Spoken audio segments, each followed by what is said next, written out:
तो कल अपन ने किसका वर्णन पढ़ा था? दिग्व्रत का। दिग्व्रत का अर्थ होता है जीवन पर्यंत के लिए दिशाओं की सीमा बना लेना। क्योंकि व्रती जीवन होने पर गमनागमन की सीमा हो जाती है। व्रती का गमन उतने ही क्षेत्र में हुआ करता है जहाँ उसके व्रत पल सके। जहाँ व्रताचरण की क्रिया ना हो सके उस क्षेत्रों में गमनागमन नहीं होता। तो यहाँ 10 दिशाओं की सीमा बनाने के बाद अब देशावकाशिक व्रत का अर्थ होता है देश अवकाश, यानी कुछ समय के लिए सीमा बना लेना। दिग्व्रत में तो जीवन पर्यंत के लिए हो गया,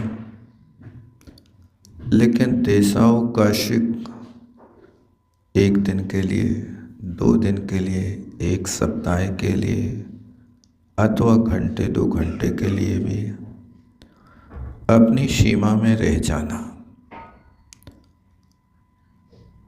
ये देशावकाशिक व्रत के अंतर्गत आता है।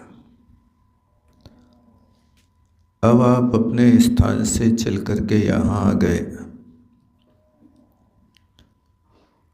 इस स्थान पर आप जब तक बैठे हैं सर्वश्रावत योगता व्रतोष में गृहस्थी के सब पापों का प्रत्यय है। सोचना भी नहीं इसके लिए, इतनी दिन के लिए छुटकारा मिल गया है। अब इतने समय तक यदि आप सबका त्याग कर देते हैं तो ये आपकी डबल सामायिक चालू हो जाएगी।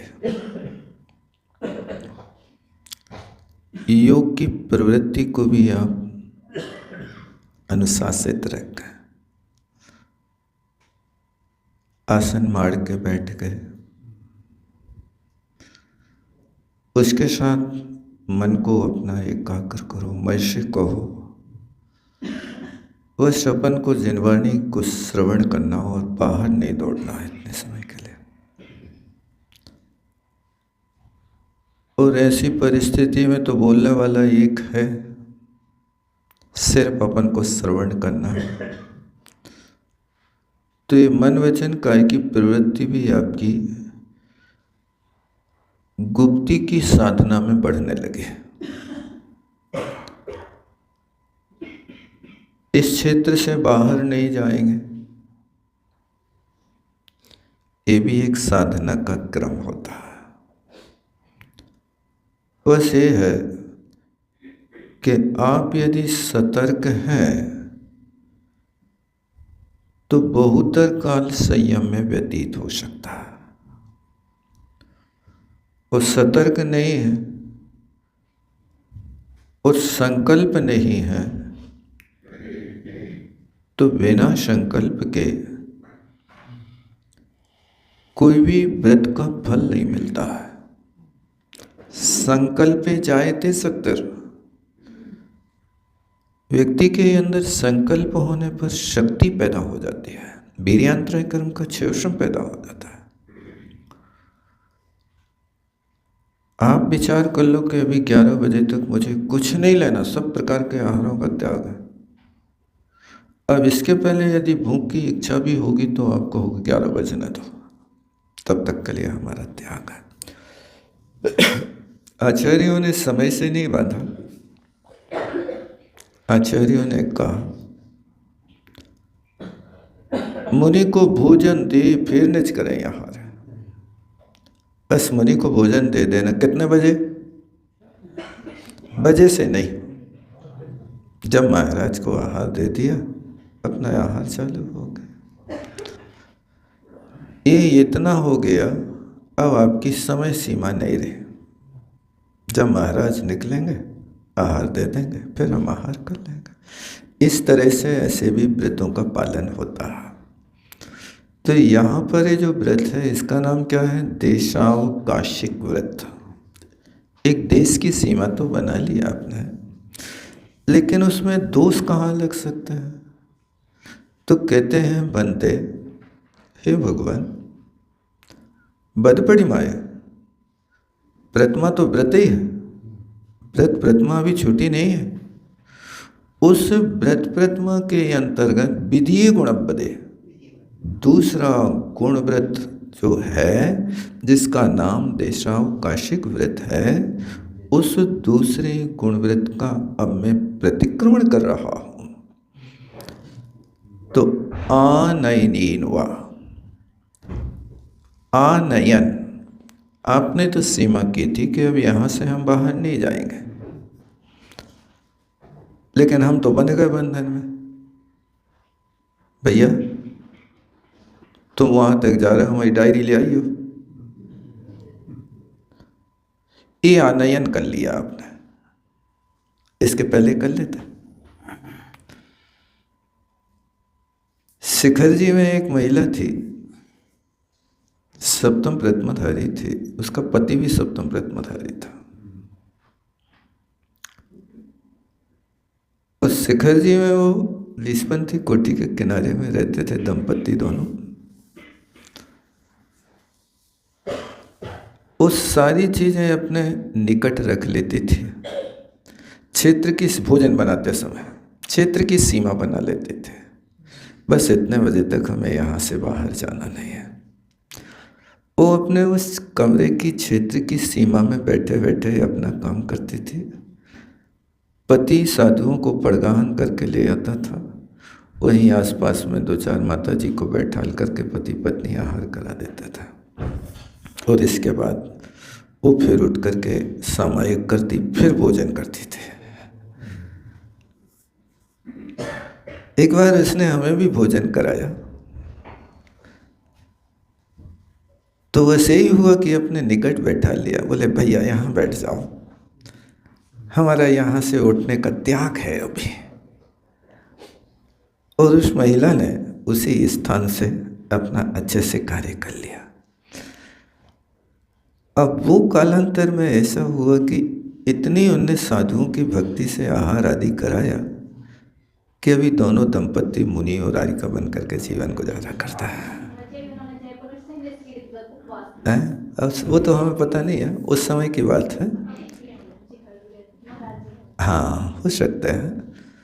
पति का नाम उनके राजकुमार था, पत्नी तो पता नहीं क्या था, लेकिन दोनों बड़े शांत परिणामी जीव। हाँ ठीक है। कहने का मतलब है कि व्रतों के प्रति सतर्कता है तो आपके लिए इस तरह से मार्ग सहज सुलभ हो जाता है।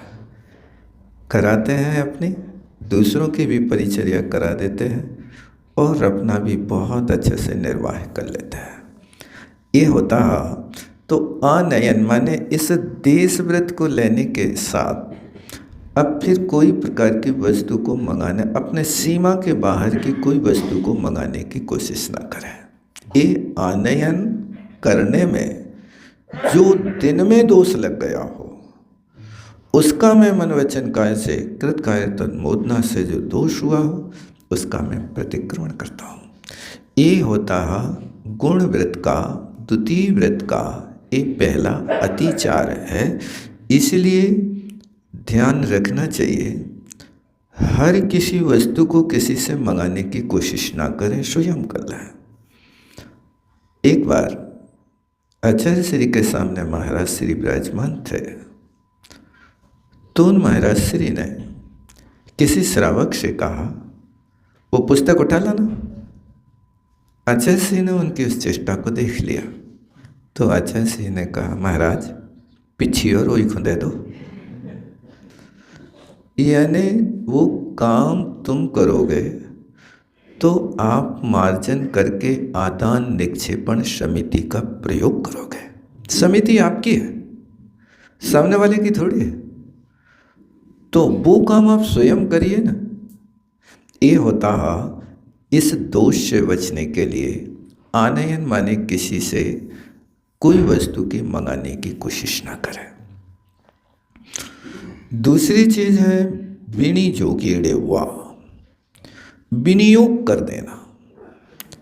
यानी आप नहीं जा रहे लेकिन किसी को भेज देना।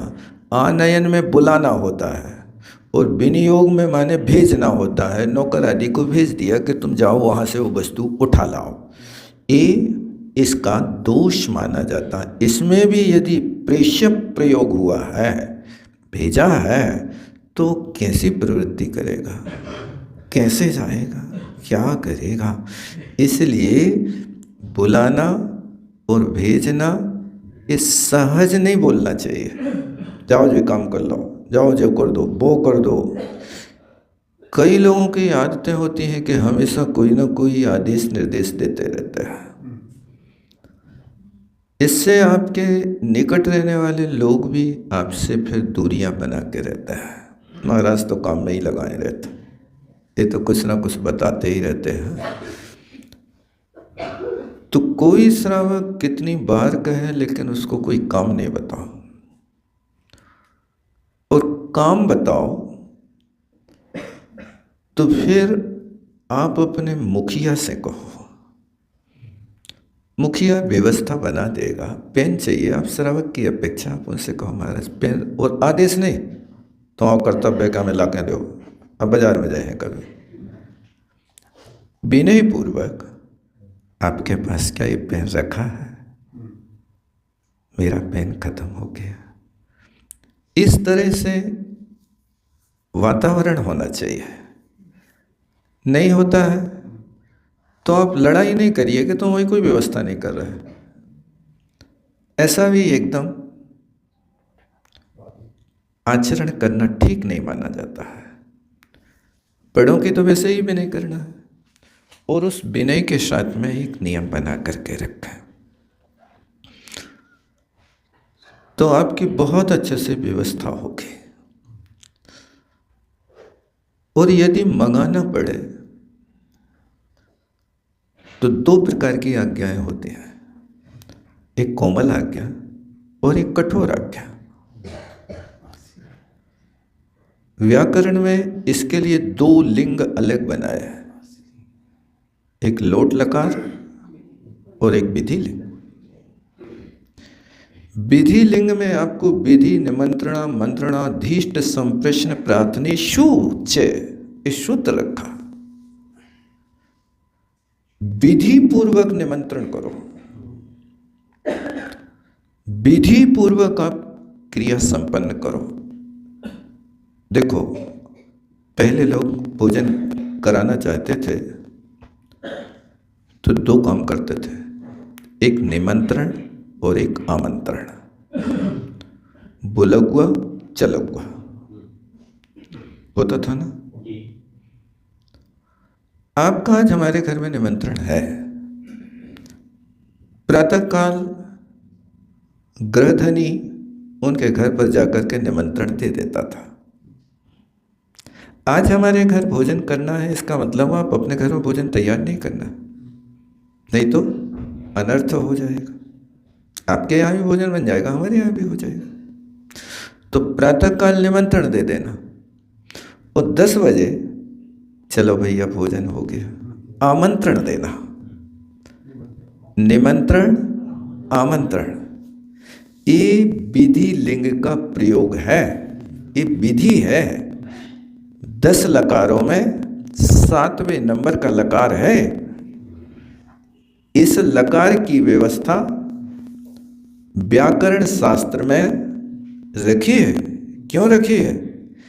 ये एक शिष्टाचार का पालन है, भाषा का परिमार्जन है, सौहार्द का सूचक है। इसलिए हमेशा साधक को विधि लिंग का प्रयोग करना चाहिए। लोट लकार है वो कठोरता बरतता है, गच्छ, जा, अभी तक नहीं गया, भर्त्सना भी हो सकती है। लेकिन विधिलिंग कहेगा गच्छेत, तुम जा भी सकते हो और नहीं भी जा सकते, तुम्हारी अनुकूलता हो तो जा सकते हो। इसी तरह कोई भी वस्तु के लिए करें तो इस विधिलिंग माने कोमल आज्ञा का प्रयोग करें। कोमल आज्ञा जो होती है ना, ये अनुभव वचनात्मक हो सकती है। गच्छे, जा सकते हैं। आपके ऊपर गच्छे बोलने के बाद प्रेशर नहीं डाला पा जाएगा, लेकिन गच्छ ये आपके लिए प्रेशर है, आपको जाना पड़ेगा।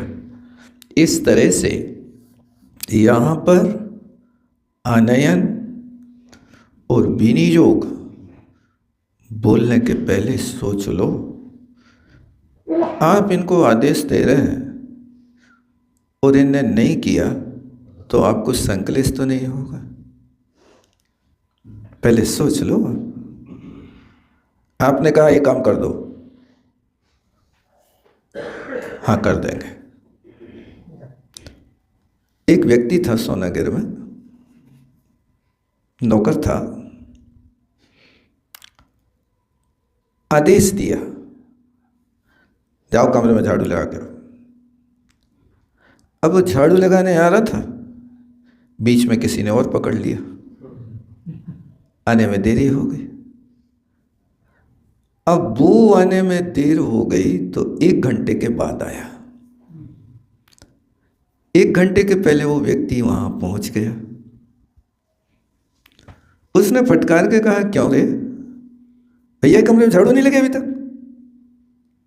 हाँ मैं आ तो रहा था, बीच में उन्होंने काम बता दिया इसलिए झाड़ू नहीं लग पाई है। मैं भैया से क्षमा मांग लूँगा। और भैया से कहता है भैया आप तो समझते हो, बिना पढ़ा लिखा था, नौकर के लाने 9 काम आगे पड़े रहते। नौकर, वो बिल्कुल बिना पढ़ा लिखा था, उत्तर प्रदेश का था व्यक्ति। यानी अपने आप कह रहा नौकर माने 9 काम जिसके पड़े रहे और जिसके काम ने करो सो गाली खाए। क्या करे? ये होता है। तो सामने वाले को आदेश दिया है आपने कि जे लेके आओ। अब वो लेट आया तो फिर आप ये तो नहीं कहोगे क्या कर रहे थे, क्या परिस्थिति तुम्हें लग गया था, गिर गए थे, कुछ पीड़ा हो गई। अब आपके लिए आप सीधी आंखें दिखाएंगे उसके लिए और धमकी देंगे तुम्हें हम निकाल देंगे यहाँ से। होता ना ऐसा, हम यहाँ से निकाल देंगे। ये व्रती के लिए ऐसी कठोर आज्ञा नहीं होना, क्योंकि व्रती को दया मूर्ति कहा है। दया मूर्ति किसे कहते हैं? दया या मूर्ति, दया मूर्ति जो दया की प्रतिमा है, दया की साक्षात कृति है, वो दया मूर्ति इस तरह से व्यवहार ना करे तो ये बहुत अच्छा होगा। भाईचारे का व्यवहार करना चाहिए, उस सहयोग करना चाहिए और नौकरों को कभी नौकर नहीं समझना चाहिए। यदि आप नौकर को नौकर समझेंगे तो उनकी स्वामी भक्ति खत्म हो जाएगी। उस स्वामी भक्ति उनकी बनी रहे तो प्रेममयी वचन हो, अपनापन हमेशा झलकता हो। 2 घंटे 3 घंटे काम करने के बाद संवेदना, भैया थोड़ा सा रेस्ट कर लो 5 मिनट, आओ थोड़ा सा तुम्हें नाश्ता दे देते हैं। एक करने से उसके अंदर स्वामी भक्ति बढ़ेगी। ये हमारा कितना ध्यान रखते हैं, इनके विषय में तो हम कुछ सोच नहीं सकते हैं। ये होता है तो विनियोग कहलाता है।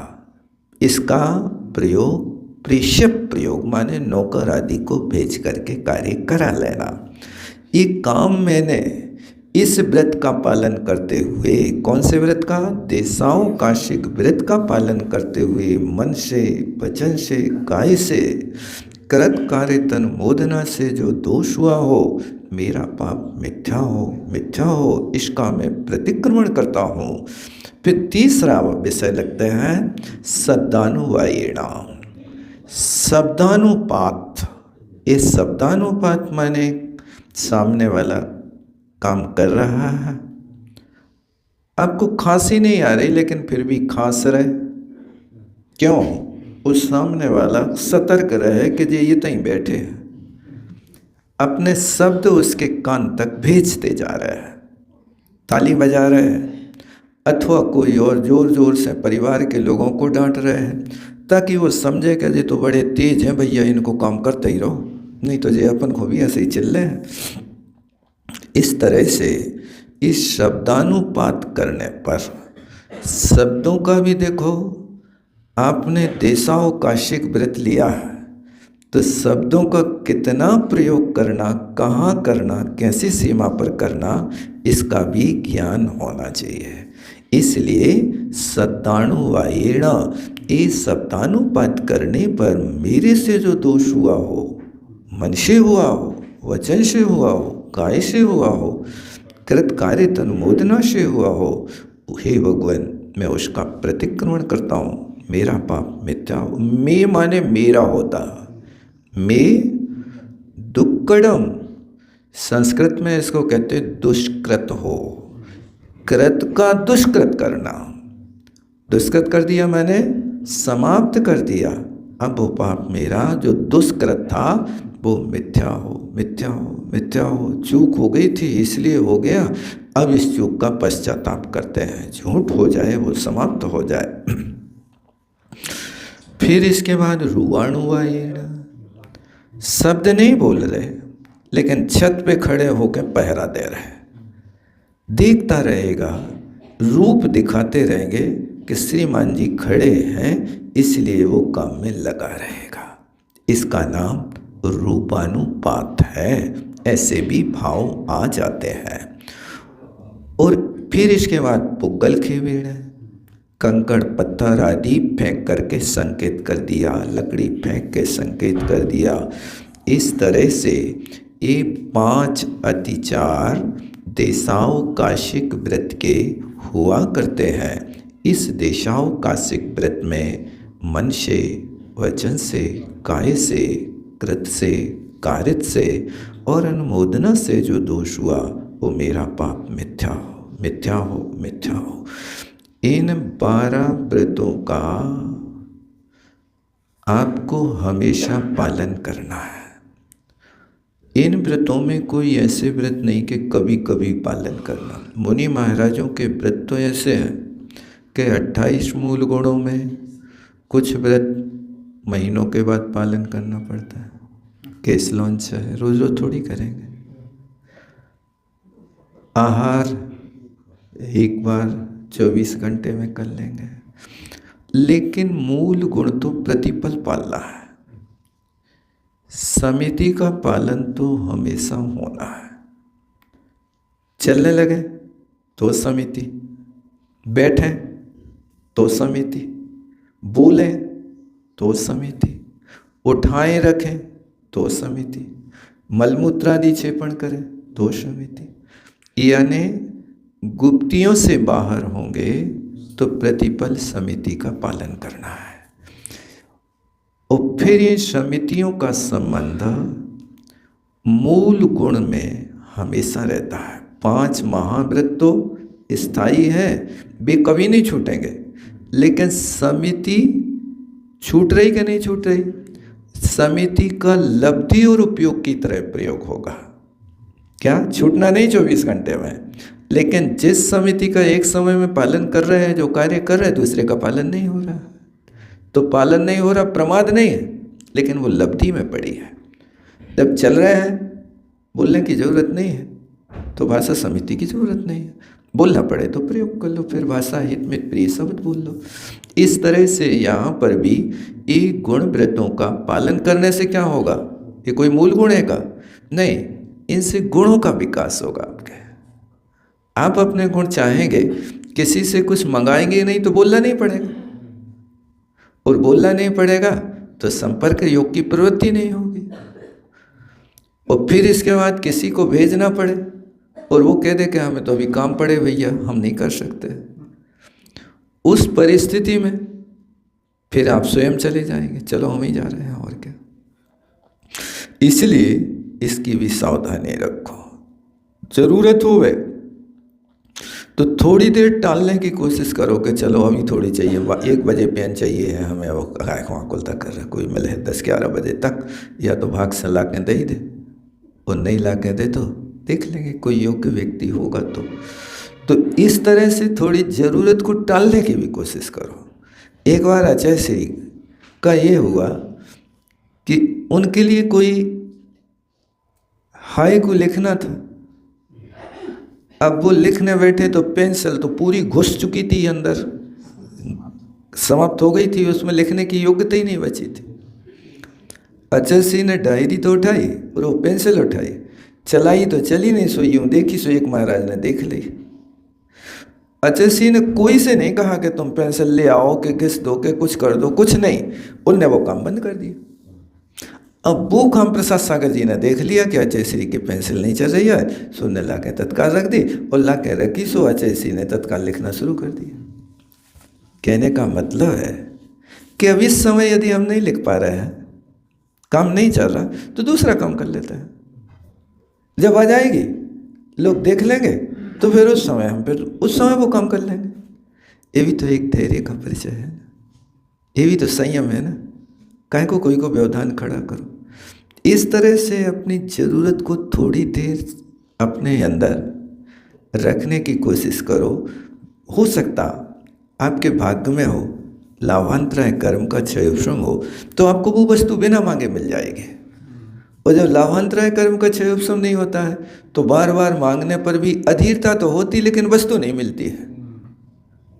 मान लीजिए आपके लिए एक सुपारी की जरूरत पड़ जाए, आप तो बैठे जंगल में हो, दुकानें तो इतने हैं नहीं, कौन सी दुकान है बताओ? आपके स्टोर रूम में ही है ना दुकान, तो बाकी तो और कोई दुकान है नहीं। अब उस सुपारी लेने के लिए आपको सिटी जाना पड़ेगा या फिर रोड पे जाना पड़ेगा। अब वहाँ से यहाँ आने में कितनी देर लगेगी बताओ? तत्काल तो काम नहीं हो सकता, थोड़ा धैर्य तो रखना पड़ेगा।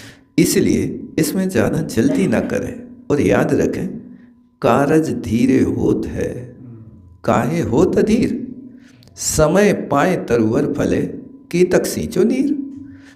तुम आम के पेड़ पे आषाढ़ के महीना में कितनों पानी डाल दो, लेकिन सावन के महीना में पेड़ में फल लग सकते क्या? आम लग सकते क्या? आम कब लगे भैया? गर्मी आन दो। जब गर्मी आएगी, चैत का महीना आएगा, तो बिना पानी सींचे आम में मोर लग जाए, लगे कि नहीं लगे? प्रकृति है। इसी तरह जब बिना पानी सींचे उस समय पे आम पे फल आ रहे हैं, तो क्या आप भी इतना धैर्य नहीं रख सकते कि समय तो आने दो, समय आएगा फल मिल जाएगा? ऐसा तो हो सकता ना। इसलिए याद रखना, समय पाए तरुवर फल है, केतक सींचो नीर, कितो पानी डालो, समय से पहले नहीं मिलेगा। वो लाभांतराय कर्म का क्षय उपशम उसी समय होना। वर्णी जी ने अपनी मेरी जीवन गाथा में लिखा है कि वे नैनागिर में चतुर्मास कर रहे थे। अब हुआ है कि नैनागिर तो कोई जमाने में एक बियाबान जंगल के बीच रहने वाला क्षेत्र था। कोई जाने से डरता था और चला जाए तो लुटेरों से लुट जाता था, इसलिए बहुत कम लोगों का आना जाना। लेकिन वर्णी जी को बड़ा प्यारा क्षेत्र लगा, वहाँ जाके उन्होंने चतुर्मास कर लिया। तो एक दिन उनके अंदर भाव आया कि आज तो हमें अंगूर खावे की इच्छा हो रही है। तो मैनेजर ने कहा, महाराज नैनागिर है, कहाँ अंगूर है? ये तो बड़े नगरों में मिलने वाली चीज़ है। अंगूर तो हम यहाँ दलपतपुर जाएं, बंडा जाएं, सागर जाएं तो भी न मिले शायद। ये तो कहीं बाहर से आने वाली वस्तु है कि जहाँ से मिल जाए। तो वर्णी जी कहते, देखो हमारे भाग में हुई है तो आज अंगूर मिल ही जाए, चिंता नहीं करो, तो बस भाग्य की बात है, लाभांतराय कर्म का क्षय उपशम है। अब ये चर्चा हुई थी और वर्णी जी आहार को निकले, सो अभी तक तो कोई जुगाड़ था ही नहीं। जैसे वर्णी जी के आधे आहार हुए और बम्बई से अशोक कुमार जी साहू आ गए और वे गाड़ी से उतरे। सो मैनेजर से कहते हैं कि काहे भैया बरणी जी के हार तो नहीं हो गए? बोले अबे तो चल रहे हैं। उनने अपनी गाड़ी को सारो सामान छोड़ो उठा पट करी और 2 लोटा पानी डाल के गए और अंगूर लेके गए। सो बरणी जी को हार में करा दिया। बोले देखो, वर्णी जी ने अंगूर खाने के बाद कहा देखो भाग में होता है तो कोई टाल नहीं सकता है। आहार के समय आए ही आए, कोई ना कोई देवता लेके आए, आ गए यहाँ आ गए। ये धैर्य की बात है। यदि धीरज होता है तो कार्य में सफलता होती है। इसलिए बुलाना और भेजना यदि कर भी लिया है तो विवेकी जनों से करना और उसके साथ में धैर्य रखना। आ जाए तो देरी से आए तो फिर तुम नाराज़ी नहीं प्रकट करना। कहे सो गए थे का, कहे जबलपुर गए थे कल भी, ये सब तर्क वितर्क नहीं करो। जब आ जाए तब ही धन्यवाद, आपने कितना कष्ट किया भैया, यहाँ तक आप लाए ले आए और आपने ध्यान रखा। दूसरे कामों में व्यस्तता होने पर भी ये शिष्टाचार का पालन गुण व्रत सिखाता है। इसलिए इन व्रतों का अच्छी तरह से पालन करना। अब अपन अगले व्रत में चलते हैं। भरोसा तो है, लेकिन आचरण में नहीं आता। बहुत अच्छा। आचरण भी हर कार्य के लिए अभ्यास की जरूरत है भैया। बिना अभ्यास के तुमसे रोटी भी नहीं बने भाई साहब। जो व्यक्ति जीवन में पहली बार, उसने अपने जीवन में 100 बार कही होगी कि का धरो रोटी बनावे में, का धरो रोटी बनावे, चुटकी को काम है, हम चुटकी में बना दें।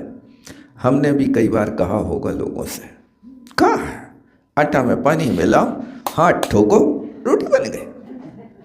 सो एक बार अवसर आया कि उदयपुर गए भैया, गुरुकुल में रहते थे और उदयपुर जिस दिन हम लोग 7 ब्रह्मचारी गए थे, सो उसी दिन उस रसोईया के घर में ब्याह आ गो। सो चलो गो छोड़ के उदयपुर अशोकनगर आश्रम में।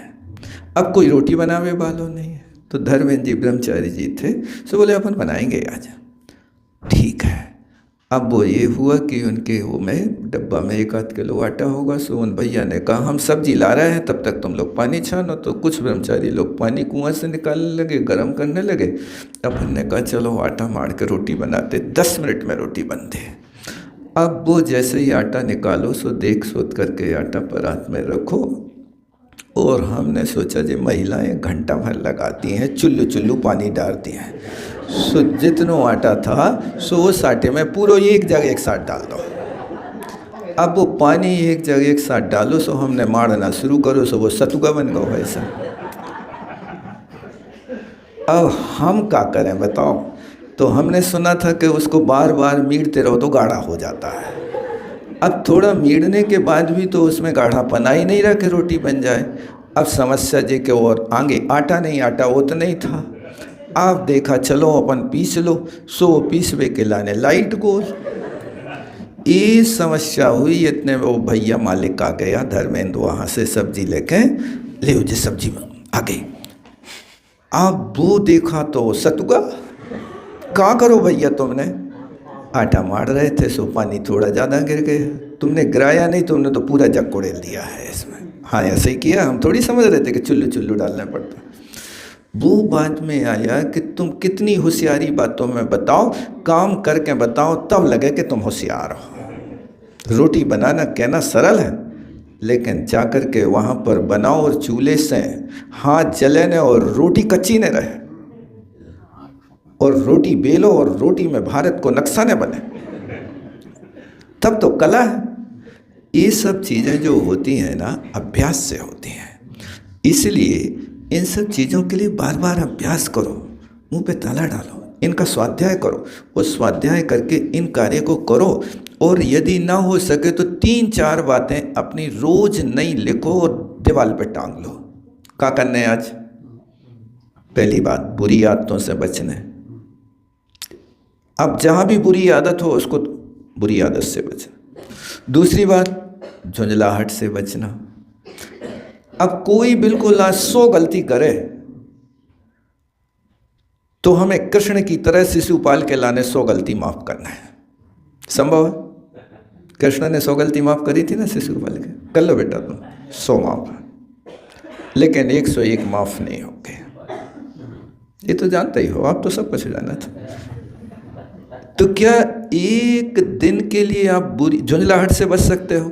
सामने वाला 100 गलती भी करे तो भी हम प्रेम भरी निगाह से देखें, उससे बोल है तो प्रेम के शब्द ही बोल है।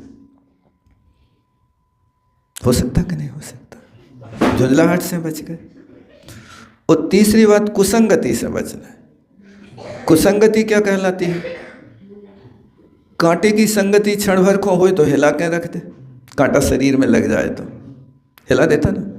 और चंदन की गंध वहां से आ जाए तो भी मन प्रसन्न कर दे। संगति काय की अच्छी? चंदन की क्या?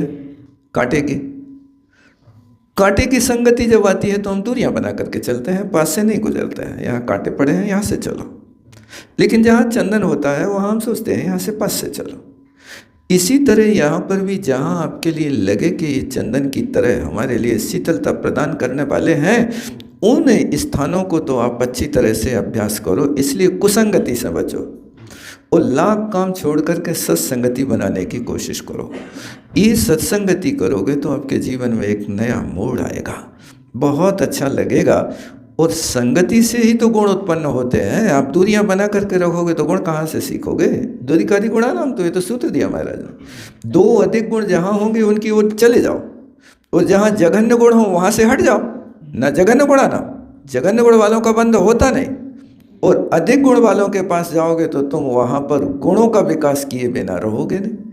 इसलिए बुद्धिपूर्वक अधिक गुणों का तो समागम करो। इसलिए कुसंगति से बचो। और चौथी बात, असंतोष से बचो। हमेशा संतोष का जीवन अपनाओ, जो प्राप्त है वो पर्याप्त है। कोई उठा पटक नहीं करो। ये 4 बातें आप लिखो और आज ये 4 बातों को हमें पालन करना है। कल फिर यही मैसेज लिखो कि आज हमें कोई को आदेश नहीं देने, एक बात। दूसरी बात लिखो कि आज हमें कोई याचना नहीं करना। एक दिन के लिए करो, कोई भी याचना नहीं करेंगे। एक दिन हम हर चीज़ के बिना चला लेंगे। संभव है कि नहीं है? एक ही दिन की बात, जब आज चल जाए तो रात और निकाल लेना, रात में तो सोना ही है। और फिर दूसरे दिन, तो ये 2 बातें हो गई। और तीसरी बात फिर अब याद रखो कि आज हमें पूरे दिन मौन ही रहना है, शब्दानुपात करने ही नहीं, पूर्ण रूप से त्याग है। देशावकाशिक व्रत में तो है कि थोड़े करो, लेकिन यहाँ क्या करना? आज तो पूरे ही दिन मौन रहने। मौन तो रहना, लेकिन बिना शब्दों के उपदेश देना भी सीखना। बिना शब्दों के उपदेश भी देना। कई बार लोग मौन ले लेते हैं, लेकिन ऐसे रहते अकड़े अकड़े से, बिल्कुल तने तने से। कहाँ है आज वहाँ मौन है? हो मौन है तो रास्ता काट को कहीं हो जा रहे? अरे भैया, मौन है तो भी आप मौन से भी तो एक मुस्कान दे करके लोगों को सूचित कर सकते हो कि आज हम साधना में रत हैं। नहीं कर सकते? रोज जय जिनेंद्र कोई से हाथ जोड़ कर करते हो, हाथ तो जोड़ो, एक मुस्कान से जय जिनेंद्र करके देखो। नहीं हो सकता है। ये सब चीज़ें होती हैं। आप ये मत समझना कि अकेले होठों से हंसना होता है, आंखों से भी हंसते हैं भाई साहब। विद्वान हंसते चक्षुभिर, विद्वान तो आंखों से हंसते हैं। उत्तम लोग होते हैं, मध्यम लोग होठों से हंसते हैं, और जघन्य लोग ठिलठिला के हंसते हैं।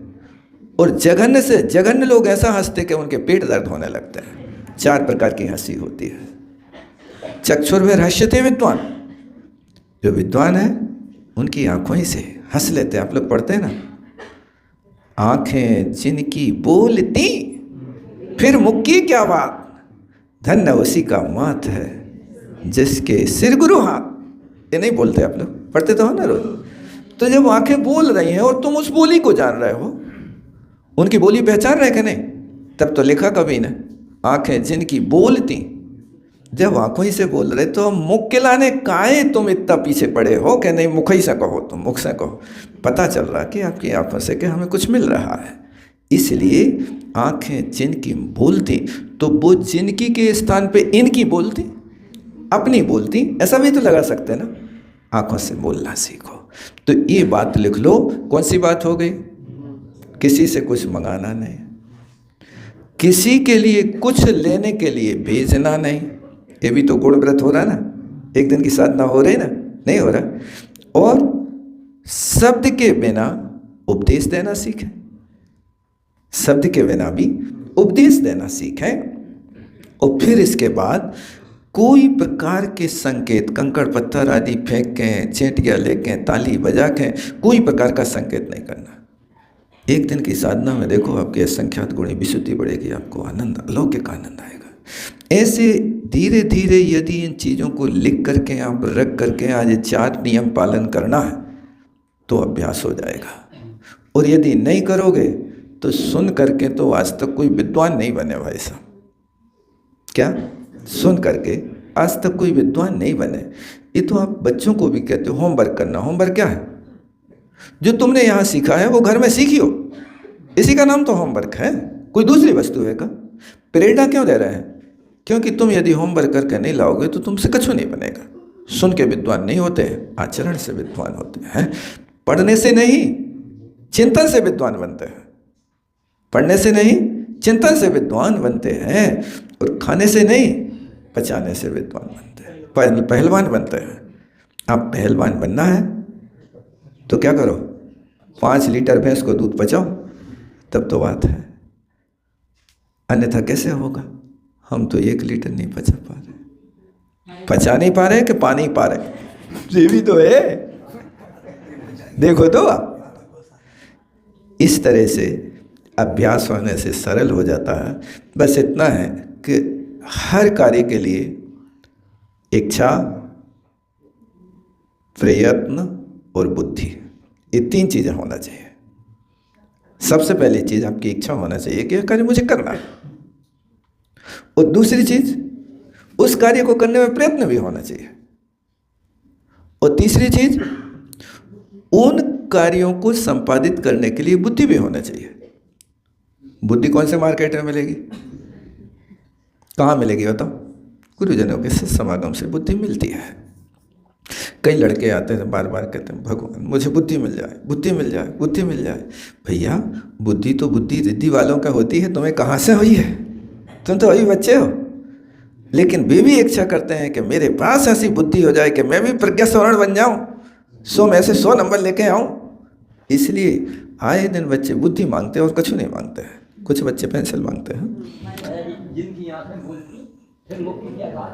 धन उसी का माथ है जिसके सिर गुरु हाथ।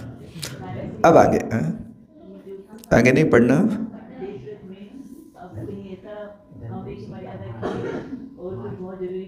क्या? 1 मिनट, क्या बोला? ये बोला कि हमने अपने रूप में मर्यादा कर ली। बाहर से फोन आया है, बहुत जरूरी है, तो फिर या तो उसकी छूट रखें या फिर दोष लगी हुई, या कंप्यूटर का काम कर रहे हैं, बहुत सारे कार्य होते हैं। देखो, एक कार्य का काल, आपका कार्यकाल कितने समय का रहता है? आपका ऑफिस का कार्य तो 8 ही घंटे रहता है ना, क्या एनी टाइम रहता है?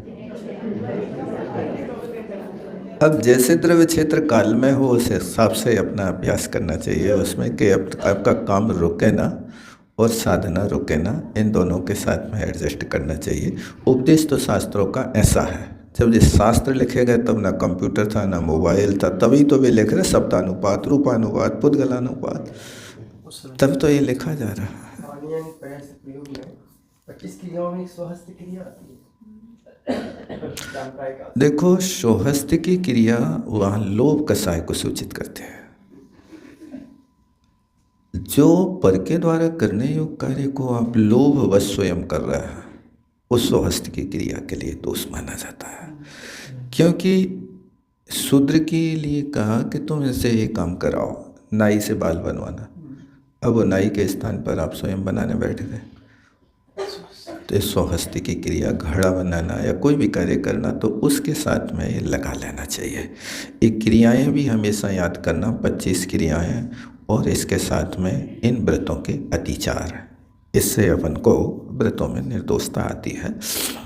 आप लोगों के लिए आचार्य महाराज ने जो आदेश दिया है, वो जो कार्य कहा है कि इस कार्य को संपन्न करते हुए आपकी साधना है, तो गुरु की आज्ञा में रहना ही सम्यक दर्शन का कारण है। इसलिए आप अपने हिसाब से बस विशुद्धि अंश जितना हो सके उतना बढ़ाने की कोशिश करो। इस कार्य को संपन्न करते हुए उस कार्य में ही अपना मन एकाग्र करके रखो, उसमें संक्लेश नहीं करो। जो भी जिसके लिए जो कार्य है वो करना आवश्यक है, क्योंकि आप एक ऐसा काम कर रहे हैं, एक माली का काम, कि माली अकेला होकर के लाखों फूल खिलाएगा जो हर घर में गंध फैलाएगा। इसलिए नीति की अपेक्षा यही होता है कि इस कार्य को ऐसा करो कि खिलो तो फूल की भांति और बिखरो तो खुशबू की भांति है। यदि ये कार्य को भी लेकर के चलोगे तो खुशबू देश देश में फैलेगी, तो होगा क्या, वाह क्या बात है। ये ज्ञान दान का काम बहुत बड़ा काम है, बहुत अच्छा काम है। ज्ञान दान करने वाले व्यक्ति के लिए कहा है कि वो कुछ भवों में केवल ज्ञानी हो जाता है, ऐसा है।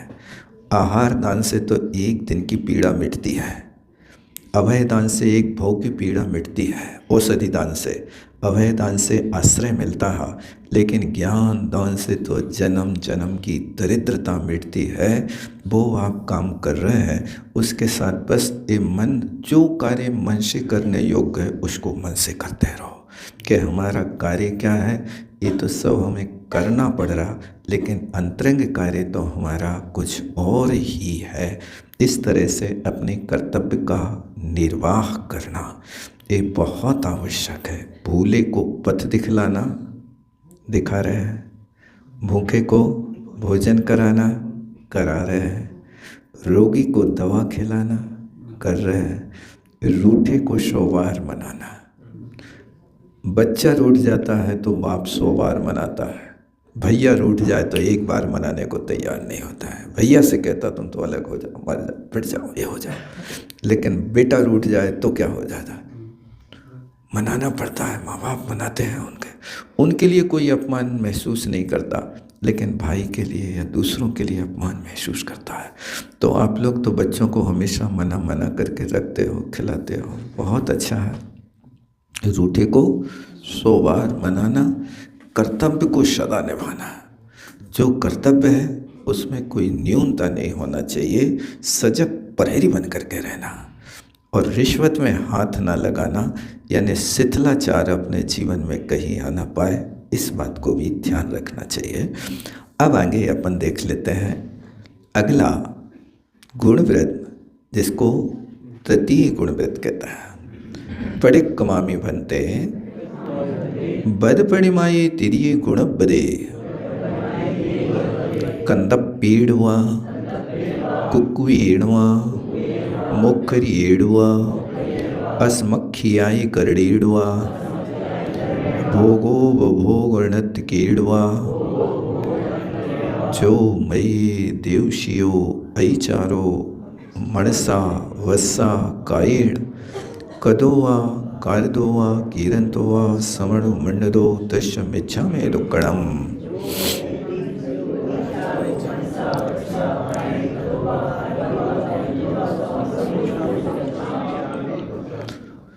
अब यहाँ पर इस तृतीय गुणव्रत का नाम क्या है? अनर्थ दंड त्याग व्रत। सही नाम क्या है इसका? अनर्थ दंड का त्याग करना, और उसके त्याग से जो व्रत उत्पन्न होवे उसको अनर्थ दंड त्याग व्रत कहते हैं। अनर्थ का अर्थ क्या होता है?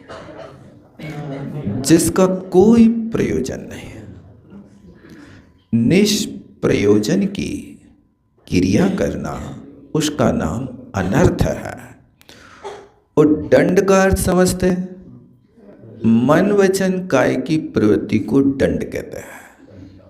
मनसा दंडी एड़वा, वस्सा दंडी एड़वा, कायेण दंडी एड़वा। मनसा वचसा कायेण, ये मन वचन काय का जो व्यापार है ये दंड है।